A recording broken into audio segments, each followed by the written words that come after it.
and welcome to episode 28. Are we on 28? I forgot. 28 of the GuildMag podcast. And there's always one that mucks up the introduction when we're switching to it. And this time, it was our newest person on the podcast, Anthony. And we've got Sandra joining me as well. So say hi, guys. Hi. Hello. Hey. Yeah, you go to the comment section. Are we on about Twitch chat? I think he's probably talking Twitch chat. So yeah, this is Anthony. He is a designer at GuildMag. So none of you guys have seen him before. So do you want to tell us a little bit about yourself?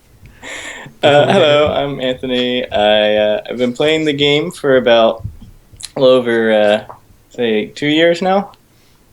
Started when was it the Flame and the Frost first started. So I sort of, when Living Story first came in, that's when I really came in, and been loving it ever since. Yay! And you all know Sandra. Do you want to remind everyone who you are for people who don't know? I am Sandra. I'm the content manager at GuildMag, and that's kind of what I do. I make sure that our writers are putting out content for you guys. So we've been away for 4 weeks, something like that. But we're finally back. We've got a lot to cover. So this week we're going to be covering guild halls and the pre-purchase. And then next week we'll be talking about balance changes and the Tuesday patch and all that kind of stuff. I was originally going to try and bundle balance stuff into today's show, but there's just way too much to fit into an hour. So we're going to cover all that next week with whoever's on.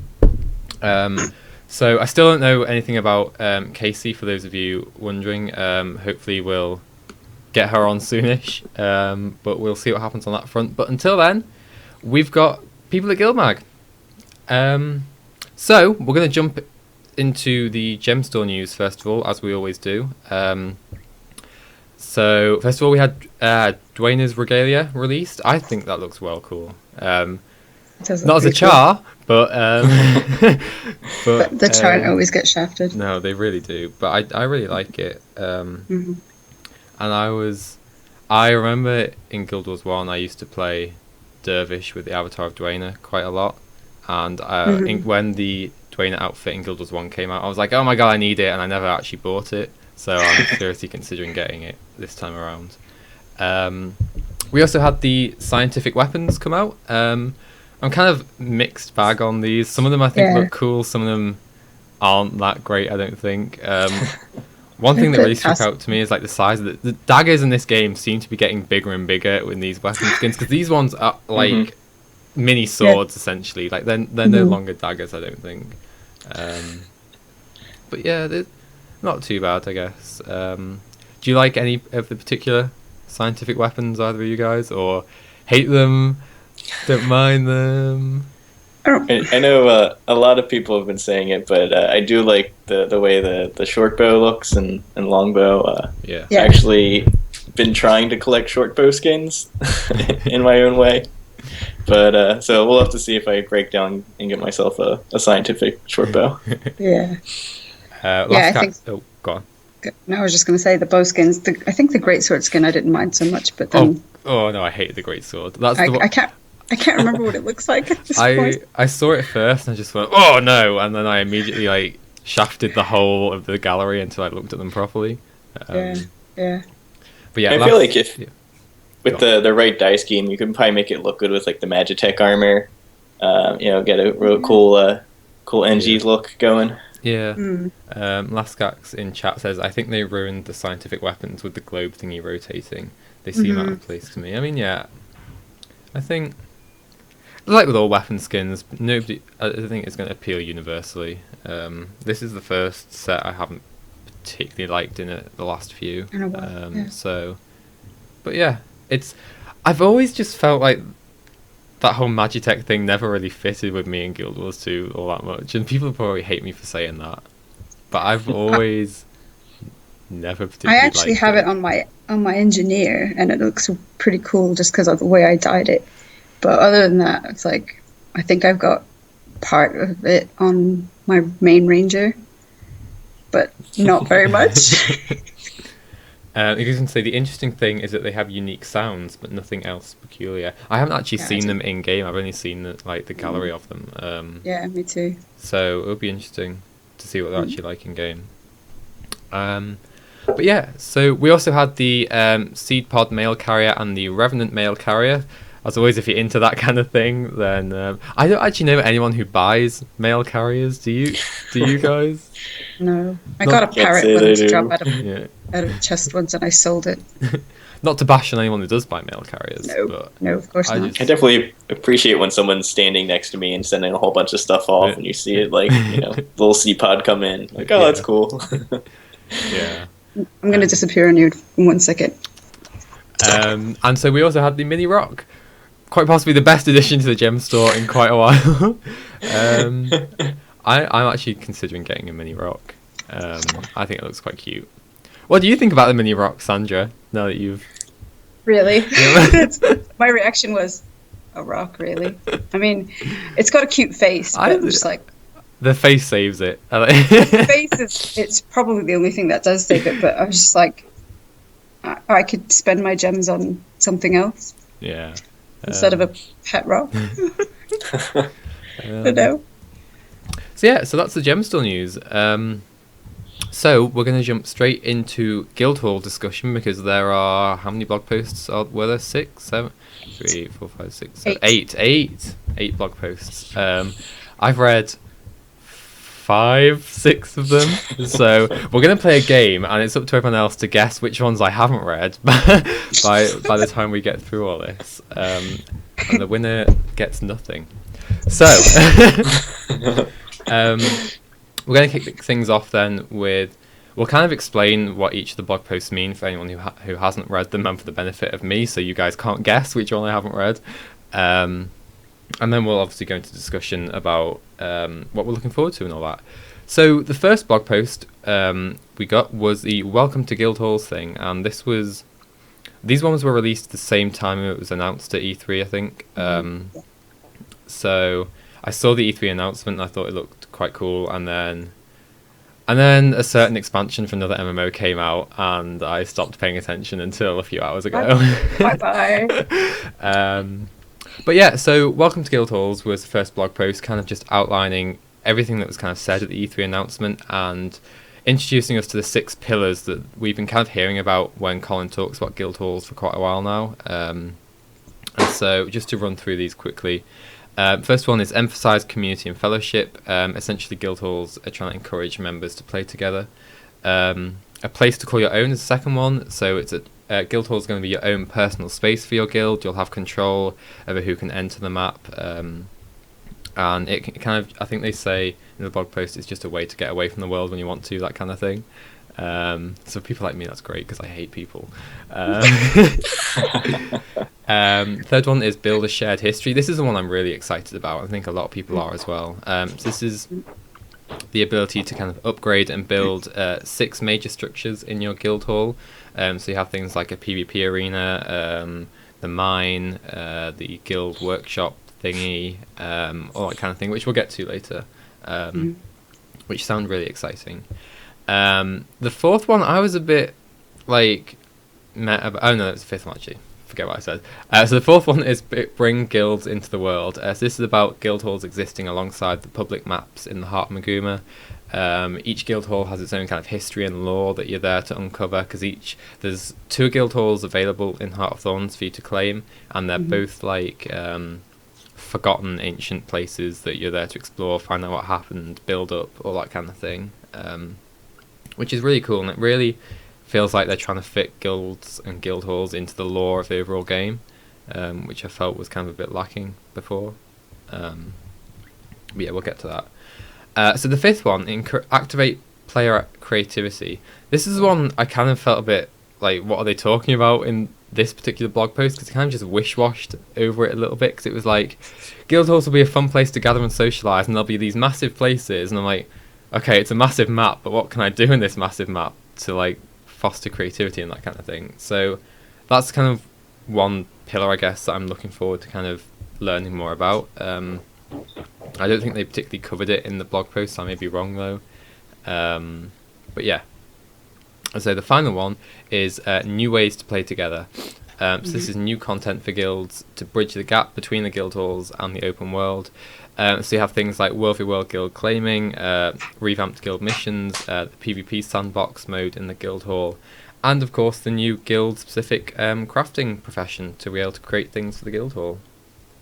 So yeah, so that's kind of the general overview of what we were told in the first blog post, and now I guess we're just going to skip straight into the specifics of each other blog post that they released.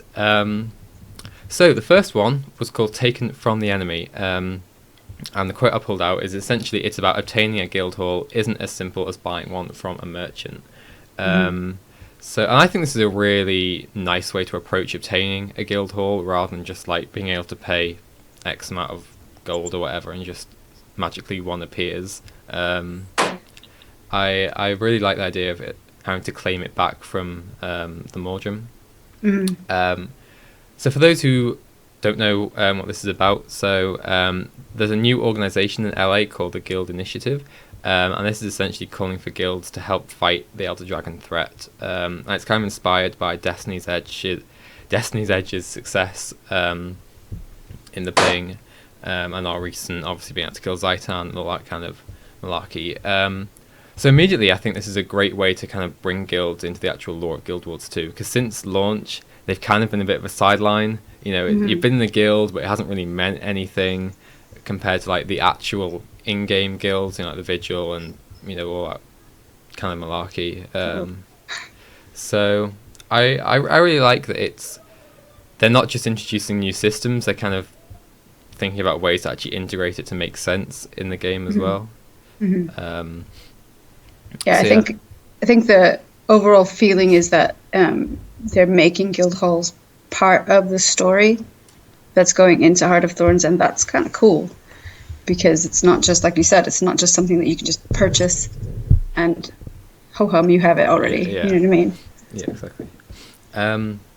So the way the initiative works is you register with them and then you gain access to their little headquarters in Lion's Arch, and this is an instance the headquarters is an instance that will be shared by your guild, so it kind of serves like a mini, essentially, guild hall for those who don't have Heart of Thorns, because what's going to be happening is all your guild upgrades and services and things are moving from the guild panel into an actual in-game, you know, guild hall, and they'll also be accessible in this the initiative headquarters. So if you don't have Heart of Thorns, don't fret, you can still get access. I think Aaron, one of our writers, was it Anthony? One of them was calling it like a shack in LA. The guild shack. So you still get access to a shack, not just a hall. So yeah, but for those of you with Heart of Thorns, you can go forth and claim your very own guild hall. So upon release, there's going to be 2 guild halls to choose from, both of which are kind of situated deep in the heart of Maguma. And at the moment they'll be infested by Mordrum, and it's kind of up to your guild to defeat them, clear them out, and then claim it back to use. And I really, really like this. I think it's going to be really fun to kind of gather up your guild and be like, right, we're going to claim our guild hall today. It immediately just feels like you've worked for it, rather than just like buying it and going, oh, everyone check out the new guild hall. It's like, everyone come and claim the new guild hall. You know, we need you, rather than it would be cool for you to come and check it out. And so one thing I'm kind of interested in is actually how difficult it will be to claim the guild hall, like the content-wise. Is it just going to be a load of trash mobs, essentially, where you can just run through them and kill them all, not really think about it? Or are there going to be actual bosses in there, you know, kind of like a mini raid, essentially, which would be really, really cool if that was the case. What do you guys think about that? I think it's going to be cool. I know that from the footage that they showed in the trailer, it does look like it's going to be a pretty big battle. There were a couple of the enemies looked like they could have been bosses. So just right there changes how. What's my word that I was thinking of? I do this all the time. I know. But just that it makes it more meaningful. Yeah. For sure. Yeah.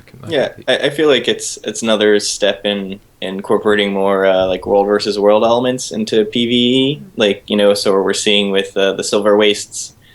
Like that's I feel like there will be probably like you just have to work through a lot of trash mobs and maybe like 1 or 2 bosses at the end.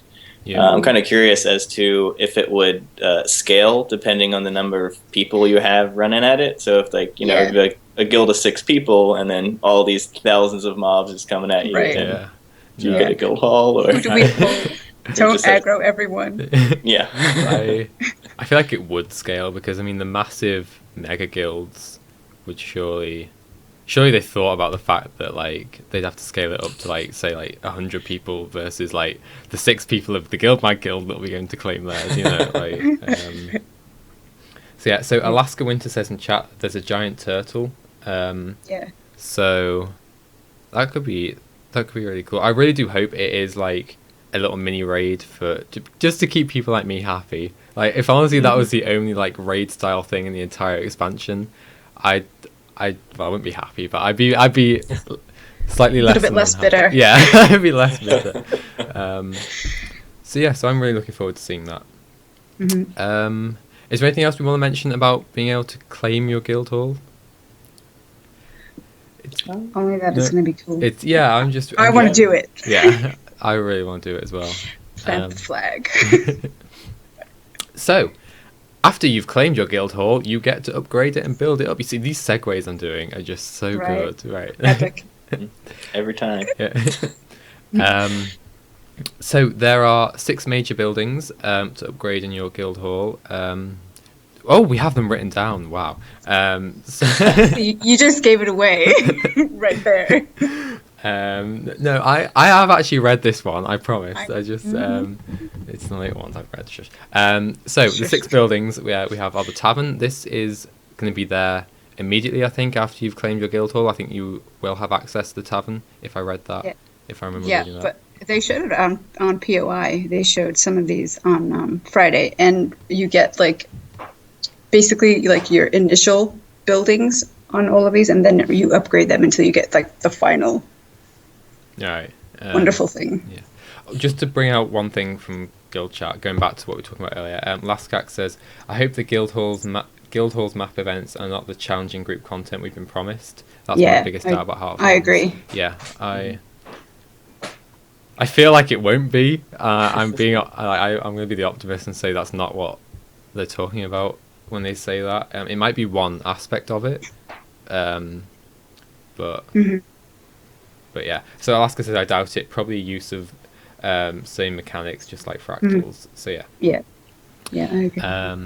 So going back to upgrading our guild hall, so we have the taverns. This is kind of your socialization stuff, and this is where you get, is it all like the consumables and that kind of thing for people? And you get the anthem. Oh my god, I know. We need an anthem. we do need an anthem. We can just defeat something, claim something, and then just have a GuildMag anthem. Have they released details on how the anthem's going to work yet? Like, are there like predefined ones you? I think it sounds like it is predefined ones, but I mean, with all like the instruments they have in game, it would be great if you could like customize your own. I was really thinking about that. How awesome it would be to just get like a GuildMag band together with all the instruments and just be able to like record your own anthem. I know, but playing those instruments is a bit difficult. So as well as the tavern, we have the mine for Aetherium, this random new resource that's just suddenly appeared, which is going to be used to as one of the new currencies that Influence is getting replaced by, which we'll cover in a minute. So the third is the workshop. This is where your new guild crafting discipline is going to take place. It's called scribing. Yeah, scribing. So I didn't actually watch the Points of Interest live stream. So did they show much of the scribing stuff on it? Yeah, they showed the crafting stations. They really look cool because they have like these scrolls that just like keep going, and they've got letters on them and they glow. So they were kind of just nifty to look at. And I know that. Yeah, they're very shiny. Sorry, but they've got like, I don't know. It's like, it looked like a bank of about 10 maybe stations, and then they work like regular crafting stations, and basically anyone can craft and add to the pool of resources that scribes need for the guild. It definitely sounds really cool. Did I miss the guild halls discussion? No, we're discussing guild halls right now. Right now. Right now. So as well as the war room, we also have the market. So this is where all the finance and I'm not going to pronounce that word. Mercantilism. There we go. It was Stuff in the blog happens. post.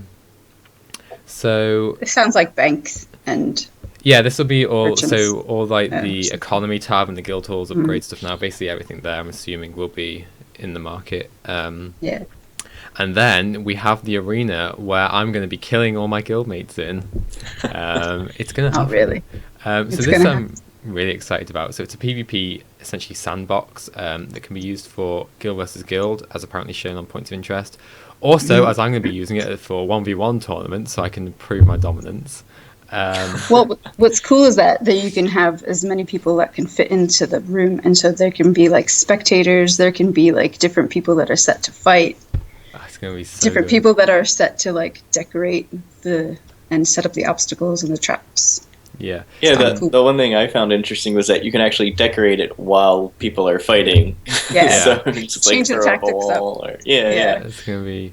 I'm just going to have to employ like some sneaky person to be able to like stick traps next to the person I'm trying to kill. And be like, oh, I didn't know how that happened. Teamwork. But yeah, so I'm really looking forward to it. So influence is being replaced by 3 new currencies. So we have favor, which is kind of that's the main one, I think, isn't it? The one. Then we have specific crafting materials for upgrades as a way to kind of they're removing essentially the time gated aspect of being able to upgrade things, and instead it's being gated just by like materials and this stuff instead, which I think is a decent change actually, because I hated waiting the stupid amounts of time between upgrades and things. So, and then we also get Aetherium, which is what the mine is for, to mine Ethereum. Well, Ethereum. Well, they're using Ethereum and the word Aether somewhere, and I don't know what the difference is between the two. Probably like the ore of Aether, whatever it is. Somehow the Aether blades are involved. Yeah. Maybe not. I don't know. Right? Wouldn't it be cool if you could just like go into TA Aetherpath and get like all sorts of Ethereum? No, I'm kidding. Yeah. That'll make people do it again. Right? Incentivize people to play their content. Drax in chat says, I think Ethereum is still time gated, if I recall correctly. Is it? I don't remember reading that. I think it's just the rate you mine hearing that. I think the rate you mine it at is just according to how many miners you have. I don't think it's actually time gated, unless I was reading it at like 1 a.m. last night, so I might have missed that. So and then Lastgak says you can accelerate it with resonance by grouping with guildmates. Yes. So that's the other thing. So resonance will be the thing you can use to kind of boost upgrades and things along. So what's happening with influence at the moment then is, where did I read that? So when Heart of Thorns comes around, obviously influence will no longer be available as a currency to guilds. So you can, let me see if I can remember this, you can turn it into favor out of like a really small conversion rate, like once a day or a week or something like that. I don't remember. That might be something else. I'm probably confusing everyone here. It's okay. You can turn it into resonance, I think. I think that one might be... You know what? Let me just get the blog post up. If you can find it. No, because I remember reading that, or something similar to that as well. Let's just get it up. Yeah, one of the reasons they're, I guess, making new currencies is you sort of have to divide that one up. So it's not like, people who already have a lot can just sort of roll in and get everything new right away. It's you sort of have to divvy it up in time frames. Exactly. Yeah. I can't Yeah. find it. Wait on this blog post. Oh, I think we found it. Here we go. No, I haven't found it yet. Here we go. I found it now. Okay, so each day you can trade a limited amount of influence for favor. There you go. I was right. Once per day you can use influence to purchase a small boost to your Ethereum production, and whenever it suits you, you can convert influence to resonance. I think it also said you'll be able to spend all your influence on consumables and stuff that will be transferred when Heart of Thorns comes out. So if you don't want to do any of those three things, you can just spend it all now on consumables up to a maximum of 25, and then you'll be able to use those when Heart of Thorns comes out. Yeah. So to confirm in chat, Aether is a magic type. Ethereum is solidified Aether magic. There we go. So like an ore. Glad that's settled. That settled out. So yeah, I'm just really looking forward to being able to see like guild halls grow, and it's another one of these kind of horizontal progressions, because it's not like it's what's the word I'm trying to say? I've done a U now. And game content? No, I've forgotten. It's no, it's not like it's not instantaneous. It's not. You've got to work for it. Yeah. And I'm really looking forward to seeing it. And it's definitely making guilds more end game. I've always said when people ask me, well, what's the end game of Guild Wars 2? I've always been like, well, for me, guilds are a big end game, but it's never been so big. It's more about like the socializing aspect than actually doing guild missions and stuff with guilds. Whereas now with Heart of Thorns, it feels like it's going to be like an equal balance between socializing and actually doing guild activities. So I definitely feel like it's a big boost to the end game of Guild Wars 2 with all this guild stuff. Yeah, for sure. And yeah, I just can't wait to be able to have our fully upgraded guild hall. I don't know how long it'll take us, but I'm sure we'll get there. And they look really. They showed the Gilded Hollow one on Points of Interest on Friday. It's amazing, just how entirely huge it is. It's not just wide, but also vertical. It's just mind-blowing how big the map is. And on the trailer, they showed someone gliding through it as well, which it's just gonna be so good. They look so massive and just so good. Yeah. I've got to take my hats off to the designers of the guild halls, because they do look really good. Honestly, they really do. Yeah, they put in a lot of really awesome work. Absolutely, it's definitely showing me the amount of blog posts they've come out with. Right, I know it. So moving on to the next blog post is rethinking guilds. Can you tell this is one of the ones I haven't read? Now I can. Now that you've outed yourself. So this is so I'm just gonna go through the notes we've got in the show notes. So there'll be no more remote crafting station consumables. The guild emblem. Now, this is something I did read actually. The guild emblem is not going to be gated by anything. Every guild is going to be able to just have an emblem and edit it straight out, which I think is a great little quality of life change. And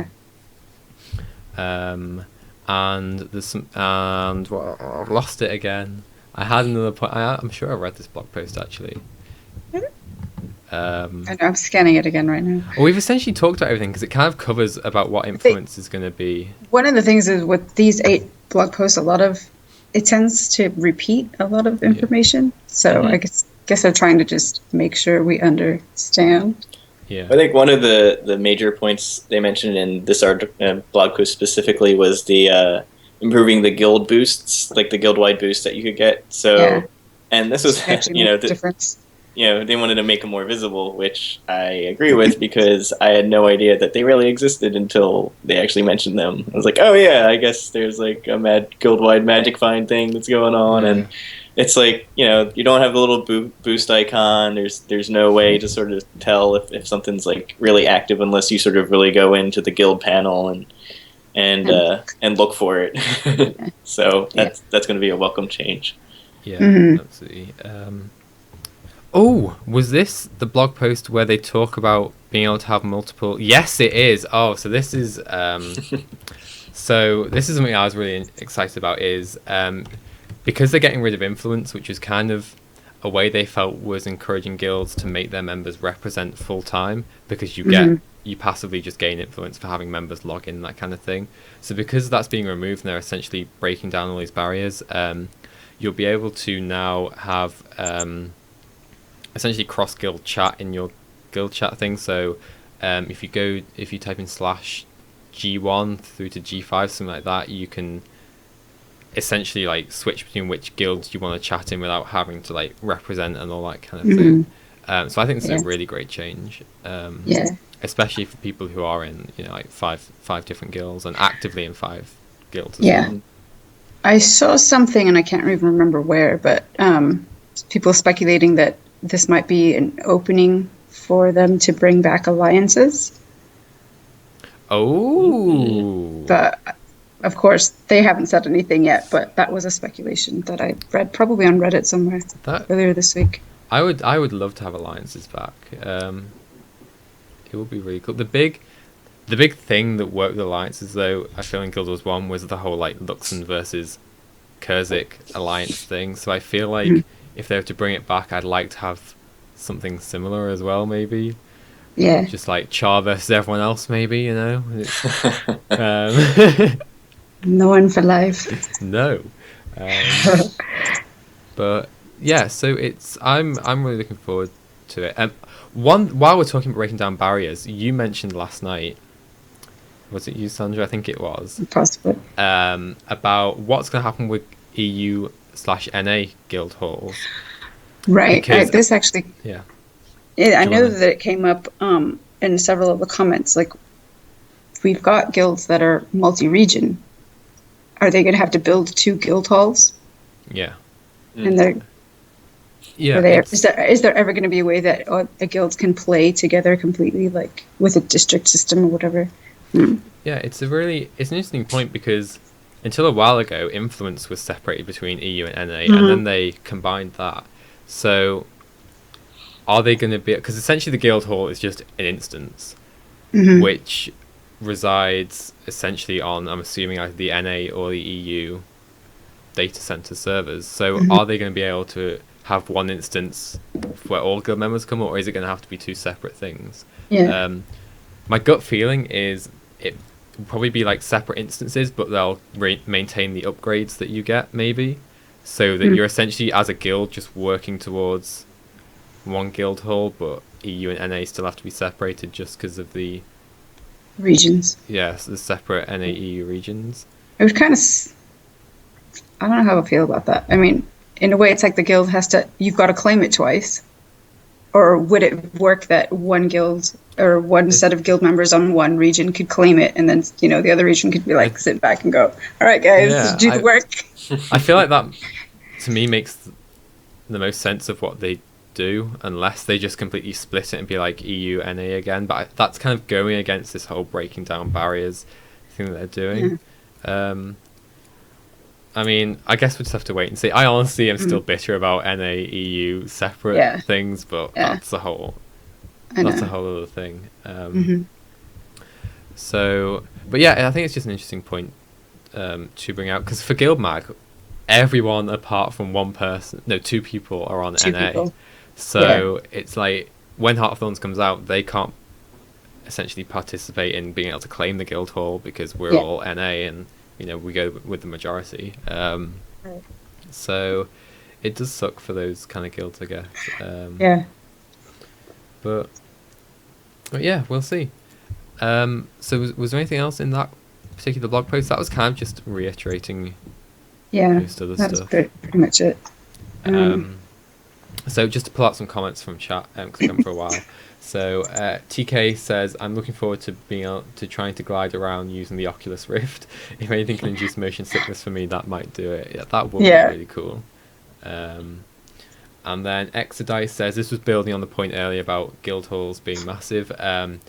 Arena only consists of game artists and less programmers, which you sometimes really feel positive and negatively.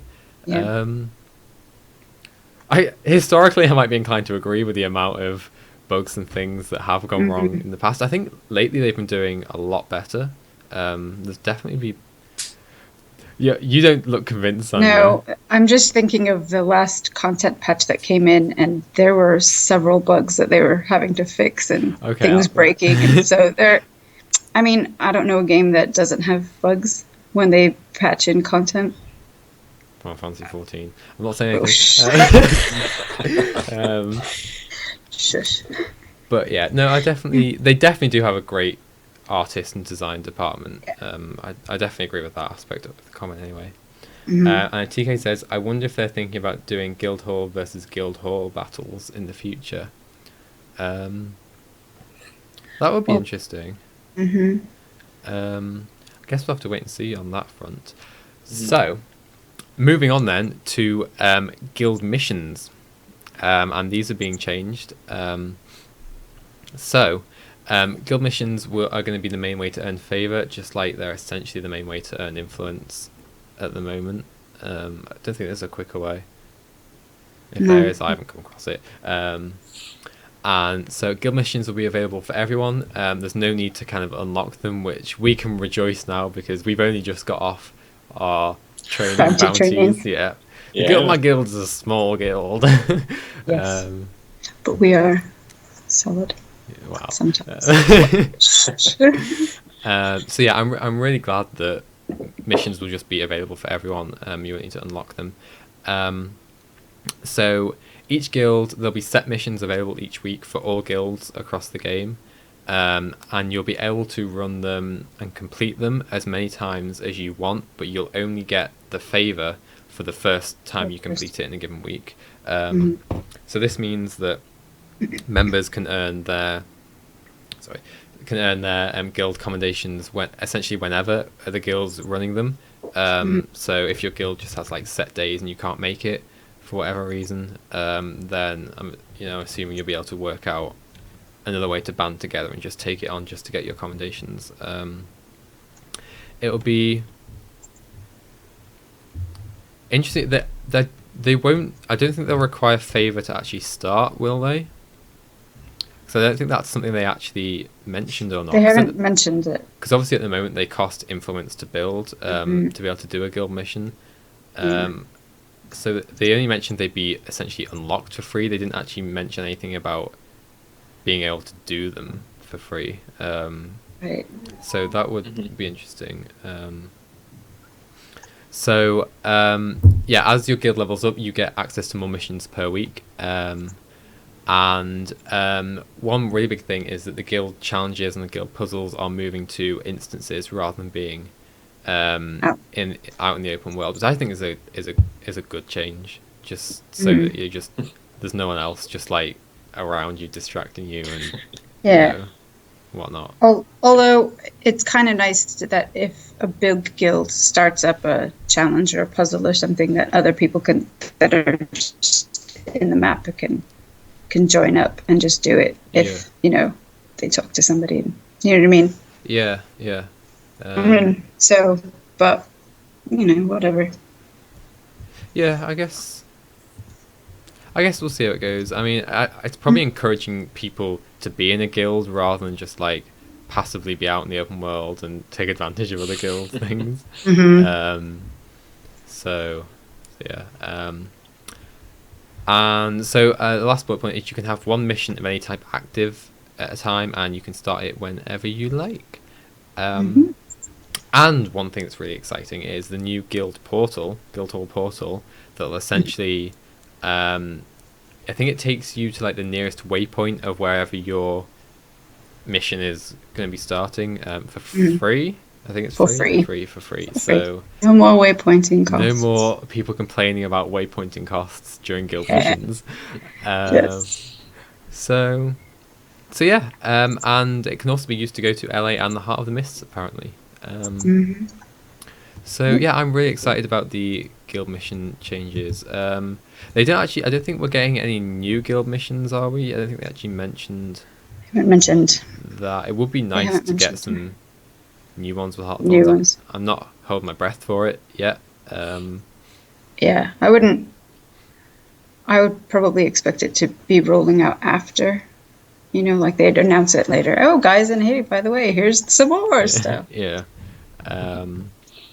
But yeah, it's just a whole lot of essentially quality of life changes, which are just.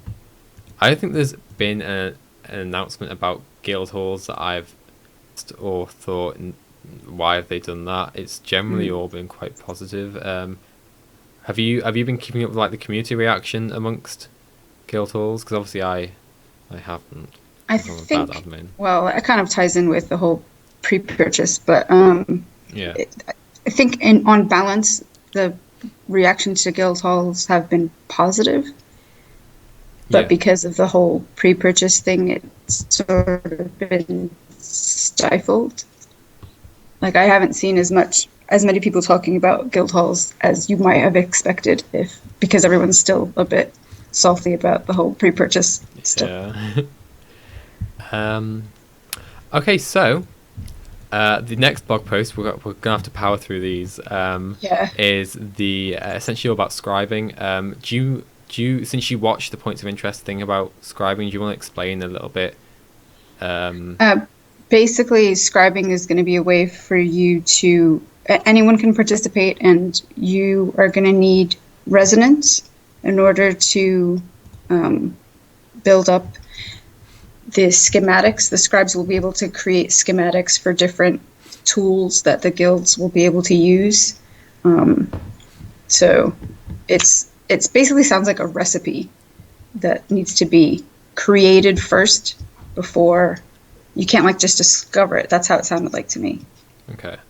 Yeah. 'Cause I know the way it works is like you get the recipe and then you have to imbue Aether into it, isn't it? And then that's how it's magically built out of nothing. Magically delicious. Yeah.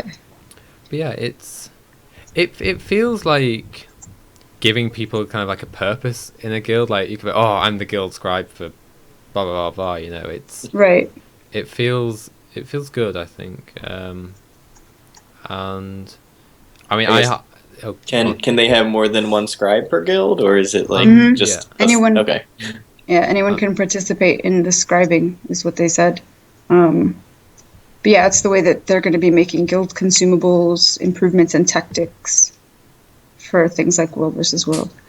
I'm assuming then these scribes would have access to, because guilds are getting like a new area to store their crafting mats in for these upgrades. So I'm assuming scribes would just have access to that area. To the guild-wide bank, so yeah. It would have to be like a trusted position, I guess, to be a scribe. Yeah. But yeah, it sounds really cool. Maybe they'll introduce things like guild bound, like account bound, or I wonder if they're going to do that. Yeah. To make sure that people aren't like stealing and taking it to their other guilds. Naughty people. Yes. So, no one I know would do that. If you want to steal from other guilds and bring it to the GuildMag guild, I wouldn't be against that. So the last two blog posts then, do you want to talk us through a bit about this? This is to do with World v World and PvP, so just give like a general overview, because they're trying to make objective claiming in World versus World more meaningful, so that people feel like there's a value in holding an objective in World versus World instead of just kind of like, hey, yay, we claimed it. Okay, let's go off to the next thing. So you can make a claim, your anthem can play, and then you can upgrade whatever your objective is and get different things. Like if you claim the new what is it called, the Stone Mist Castle or something. Yeah. There's an upgrade that if your guild members walk through like the fountains, they can all stealth. Ooh. And so you can use that to like do sneak attacks. That's quite cool. Yeah, I know. I was excited, and I didn't even play World versus World. I was like, ooh. Yeah, you can like summon supply drops. You can call in airship, bombardments to like wipe out, kind of like what they have in the Silver Wastes. So I can definitely see it being a big boost to kind of World v World focused guilds. Definitely being able to like put your guild's mark on World v World. It's kind of this whole prestige thing a little bit, I feel like, being able to say, oh well, essentially you can see guilds becoming known for taking objectives, claiming them, upgrading them, all that kind of thing. Yeah. GuildMag unfortunately won't be known for that, but we might give it a go. We'll see. But yeah, it's really exciting, and it's nice to see them thinking about not just how to like improve guilds for like PvE aspects like guild missions, but also, you know, world versus world, GVG, PvP, you know, all that kind of thing. It's kind of just a massive update to guilds overall to kind of encompass everything. I can honestly see now why Colin was really excited to talk about guild stuff, but he couldn't because there's just so much of it. Really is. And TK says World v World really does need some deeper mechanics. People just pop in to get the daily and bail. So yeah, I can see this being a really good thing for World v World, especially in the new map as well, because we don't even know anything about the new World v World map yet, and how guild stuff will tie into that. Yeah. So yeah, I mean, they talked about how they were going to make the new Borderlands, like defending is going to be more important. They'd said that a while back, and they kind of didn't give us any more details. And so now with the whole guild stuff, it's like, oh, okay, this is what they were hinting at, but they couldn't actually say. Yeah. Mm-hmm. And so finally, guild PvP teams. Do you want to talk us through that? Yeah, you can have like 5-man teams. You can have more than one team per guild. So basically, then that team will be able to earn rank on the leaderboards, on the guild PvP leaderboards. So go into a 5-man structured PvP fight, kick some butt, and you know, earn another way to kind of earn prestige and stuff. Yeah, it's definitely another essentially end game system that I honestly like. I'm not a PvP player, but I'm really really competitive, so I might try and get like a guild team together and just see where we go with it. The problem is I get really elitist when people are like, "How dare you?" Yeah, it's like settle down. I'll calm it down. Calm down. Yeah. So Jackson says PV talking about World v World and how it needs some deeper mechanics is PvE dailies would help with that. People go into World v World to go into dailies because if they're PvE players and the PvE dailies are not something they really want to do, World v World dailies are usually an easy way to get the 3 for the achievement points. I agree with that. Yeah. So yeah, I mean, PvE dailies don't really even. They used to make a lot more sense organically. Like it would just fit in with your natural play style, you know, your natural play session. And now it's like, you know, oh, I have to actually go to these different regions, which is fine if you like to explore. But if you don't really, if you just want to play, you don't have to like think about it. It's like they're trying to funnel players into specific areas to do content. But I feel like if you want to do that, also give them the option just to do, like, even if it's like 2 out of the 3 dailies you can get just from doing whatever.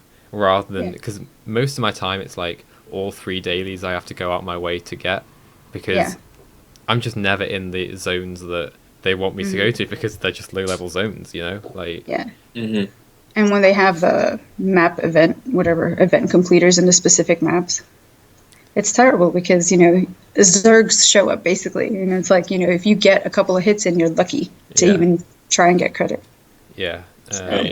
And with like the world bosses, you have to like wait for a specific time, and if you know you're not logged on, then you're kind of out of luck. Yeah, exactly. So yeah, that's our achievement rant over with.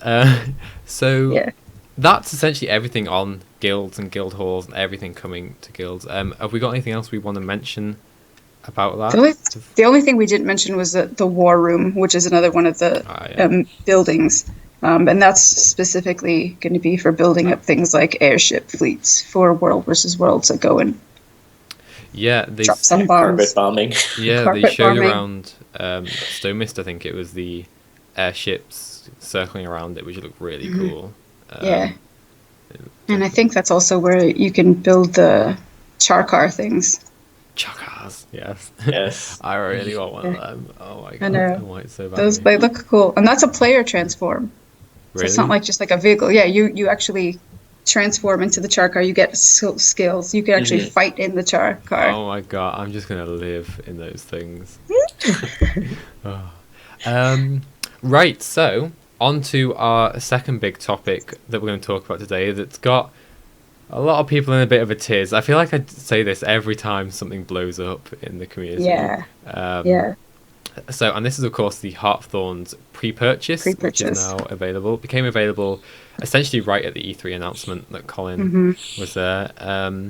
And it kind of got a mixed response, I guess, is a diplomatic way to say it. Yeah. So before we talk about this, just a quick kind of PSA to people. Third-party purchases for the pre-purchase aren't authorized by ArenaNet yet. Are not. So if you're pre-purchasing, only do it through the official site for now. Pre-purchase is not the same as pre-order. So pre-orders through third parties probably will be valid. Pre-order just means you're registering your interest to buy it, essentially. Pre-purchase is you're actually buying it. So if you're pre-purchasing, only do it through the official site for now until you're told otherwise, essentially. So the three options available for pre-purchase are you've done the dollar conversions as well. I think that was Anthony. Oh. Yeah. So the standard edition is £35 or essentially $50. And all you get with that is Heart of Thorns, plus the core game if you don't already own it. The deluxe edition is £60 or $75, and you get an additional character slot, a mini Revenant Rakelock. Oh my god, I want one. A glider skin, a decoration for your guild hall. It's like a banner or something, I think. And the Revenant finisher. And then for £80 or essentially $100 is the Ultimate Edition. You get all of the Deluxe Edition plus 4,000 gems. So where do we begin, I think? So I think we're going to start on the price point of the Standard Edition. £35. It's what's got a lot of people a bit mess. So it's £35 for the Standard Edition. All you get is the expansion. You don't get an extra character slot. You basically don't get anything else but that. That's and it. if you don't have Guild Wars 2, you get the core game as well for £35. So that bit I'm actually not that bothered about. I think it's a great way to get new players into Guild Wars 2. I'm completely for that. You know, I bought Guild Wars 2. I pre-ordered Guild Wars 2 when it came out. I don't care that I spent more than I would spend if I bought it now, because I've been playing for however many years, you know, with however many hours. So I'm not against that at all. The bit I'm a bit annoyed about is we don't get an extra character slot for £35. And we don't really know. We don't have a release date for Heart of Thorns, and we don't know how big Heart of Thorns is in terms of like how much content we actually get to play with. And so one thing I wanted to bring out, and is people are gonna hate me for this, is so Heaven's Ward, which I did a blog post about, Final Fantasy XIV's expansion, cost £30 to pre-purchase, £5 less than Heart of Thorns cost. And at the time, when pre-purchase was made available, we were told the release date of it. We were told like when early access would begin. Bear in mind that there was early access as well. We don't even know if there'll be early access for Heart of Thorns, do we? I don't think they've said. They haven't said. I think they've said you get access to beta weekends. Yeah, you get access to the beta weekends for pre-purchasing, but there's nothing. No actual nothing early access. Yeah. And we kind of, with Heaven's Ward, you kind of knew how big the expansion would be. They'd already released. They told us you get like 8 new dungeons. You get, you know, level 50 to 60, that kind of thing. So we knew what we were getting for our money. With this, at the moment, I feel like I can't justify purchasing it yet, because I don't know if it's going to be worth the £35. You know, and I'm like, don't get me wrong, I'm a massive Guild Wars 2 player, and you know, obviously, you know, I mean, I run GuildMag and all that kind of thing, so it's not like I despise the game or anything. Right. And I probably will end up pre-purchasing it, but I just feel like at the moment, they should have told us more before announcing the pre-purchase, because we just don't know what we're getting for our money essentially at the moment, apart from the little perks that they've listed and the things that they're like drip feeding us with guilds. And if you got to play in the closed beta stuff, then you kind of have an idea about what gameplay feels like and that kind of thing. So yeah, so what were your guys' initial reactions when you first learned the pre-purchase? I was initially like, oh my gosh, yes. And then I went and I saw the prices and I went, wait, okay. And then the details. Yeah. And I think that's basically the reaction that most people had. It's like, once you start going through the details of what you'd actually be getting for your money, that's when the questions start going off. It's like, well, do I really want to purchase this now? And, you know, I know people that they just purchased it right away because they know that they know what they've gotten out of Guild Wars 2, the core game. Yeah. How much time they've been able to play for the money that they spent. And if you do, you know, calculate your hours and what you paid, it ends up being, especially since there's no subscription fee, a good deal, I guess. But I still haven't pre-purchased just because I want to know more a bit, and I want to see if they'll, because they haven't really reacted to the community kerfuffle. No. I mean, they've done a little bit. You know, Gail's gone onto the Reddit forums, but I don't know. Yeah. Just want to see. I'll wait and see. Yeah, I mean, my reaction was very similar. I think, you know, once I got to the page and I saw like includes core game, I was like a little confused because like, wait, I already have the core game. I don't need that. So Yeah. you know, I'm seeing how they react to the community's reaction and you know, other content coming out. I mean, I feel like just with the Guildhall news alone, I'm definitely going to be getting it. But as far as like pre-purchasing, I'll have to wait and see. Yeah. It's, as Laskax in chat says, we know very little, not even a release date, and also there are no real perks for pre-purchasing, unlike all other games. That's a very good point. Like, at the moment, I don't see any reason to pre-purchase it over just buying it when it releases for cheaper. Because let's face it, you can go to other websites like G2A or Greenman Gaming and get it for like, you know, a considerable amount cheaper when it releases than you'll be able to get it officially. And at the moment, there's no real reason for me to pre-purchase other than access to beta weekend events. So, And the bonus items are all in-game bonus items. Yeah. They're not planning on doing a physical collector's edition like they did with the base game. So it's like, yeah, exactly. And it's I would have liked to have seen a character slot in the standard edition because I am full on my character slots right now. I want to play a Revenant, but I'd have to buy another character slot on top of Heart of Thorns, which would still be cheaper than the deluxe. Exactly, and you'd get no Ritlock Mini. I wouldn't. So I'm so if I wasn't such a Ritlock fan, I wouldn't even be bothered about that deluxe edition. But yeah, I need that mini in my life. So I have the whole collection of the little Ritlock, little Char Tribunes. I've got the little Char Tribune in Guild Wars 1, which is basically Ritlock with the little flaming sword and everything. Yeah. So it's like, I've got Ritlock in Warrior Ritlock. So I've got to complete my collection. Haji Shear says, how do you know it was cheaper? Sandra actually worked it out last night, that buying the standard edition and a character slot, gems for a character slot is cheaper than just the deluxe edition. It's 800 gems for a character slot, or $10. So if you buy the standard, which is $50, plus 10 is 60. There you go. And the deluxe is 75. Yeah. So yeah, it's so one thing I want to bring out is we had a writer do an article on this subject at GuildMag, which is an interesting read actually. So I'll link it to you guys in chat. It'll be in the show notes as well for those of you watching the recorded version of this. And he kind of talks about pre-purchasing it because he's played Guild Wars 2 so much and spent so much time just in game throughout Guild Wars 1 and Guild Wars 2. And the socialization that he's been able to, just the friendships that he's made, and not just for me, that's, if you can justify it like that, that's fine.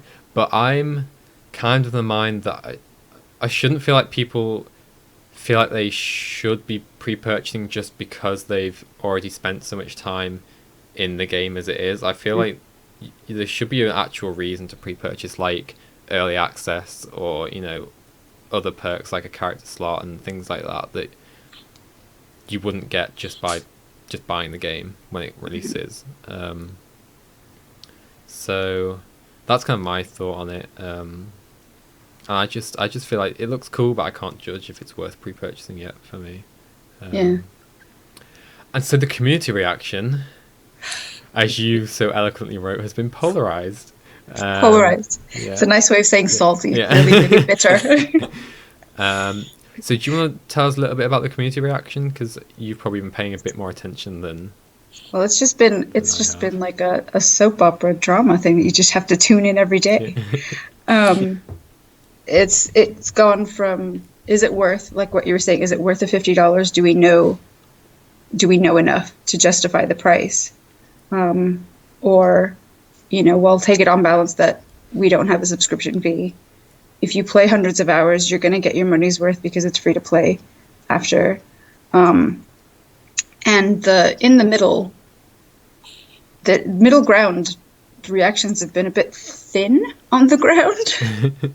Yeah, it's just been either all hate or all okay. You know, it's just really, yeah.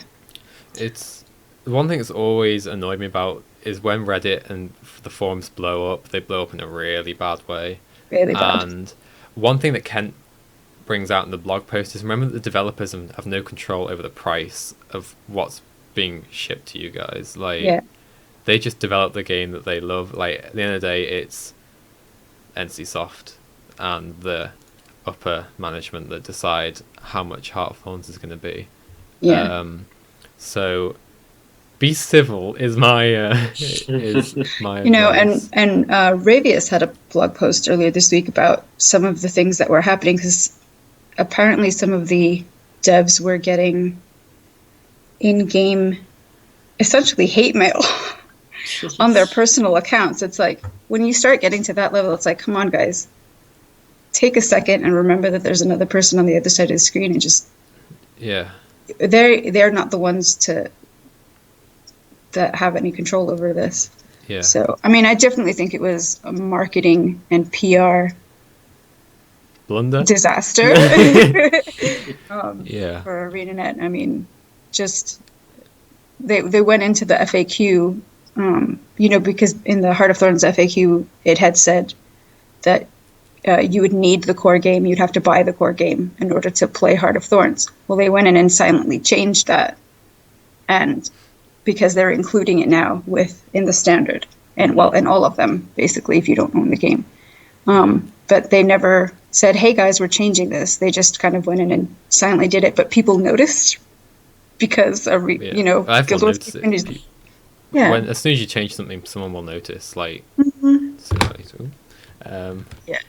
feel like that's where the most of the anger that I've been, you know, was reading on Reddit was coming from.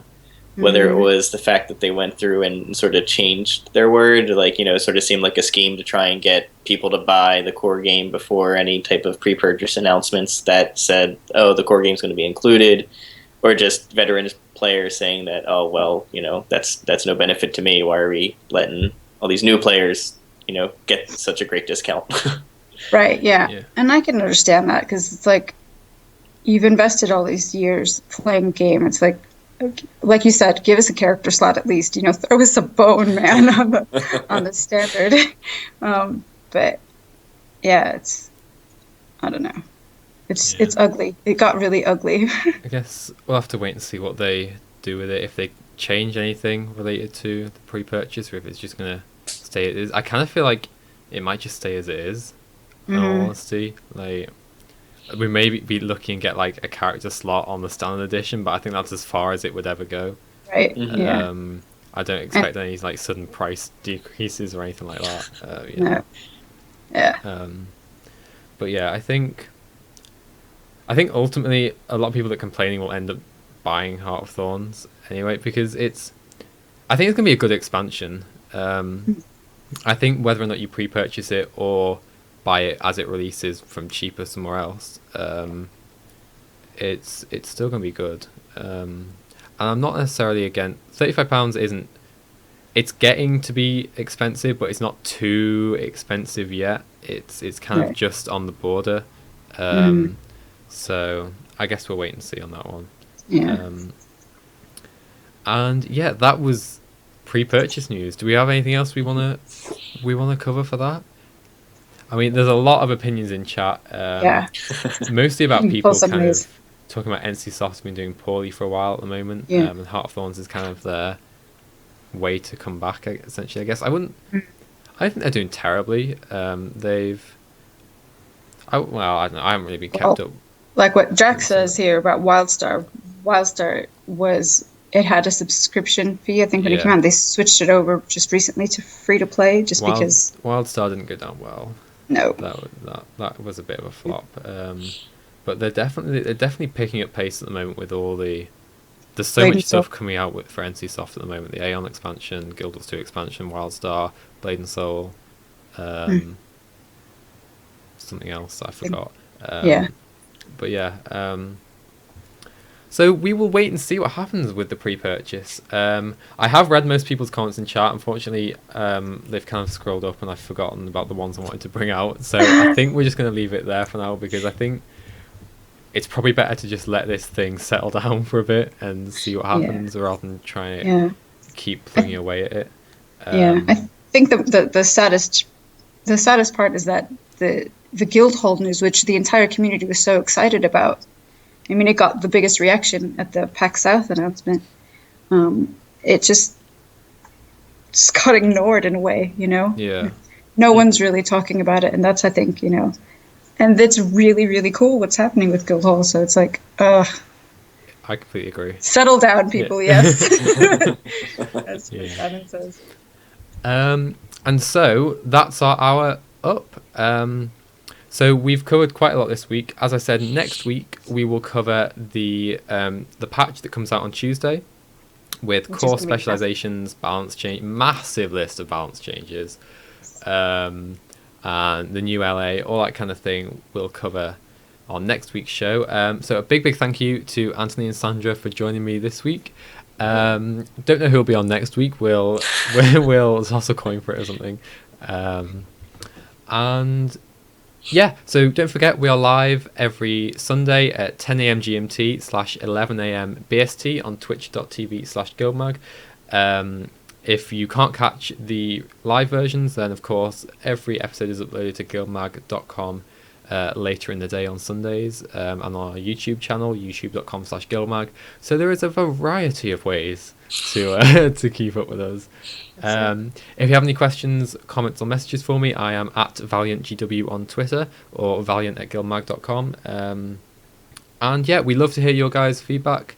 Let us know what you think in the comments below if you're watching on YouTube or guildmag.com. I do read them. I read all of them. I try and respond to as many to as many as I can when I can. And yeah, thanks for joining us. We will hopefully see everyone next week. So bye guys. Bye.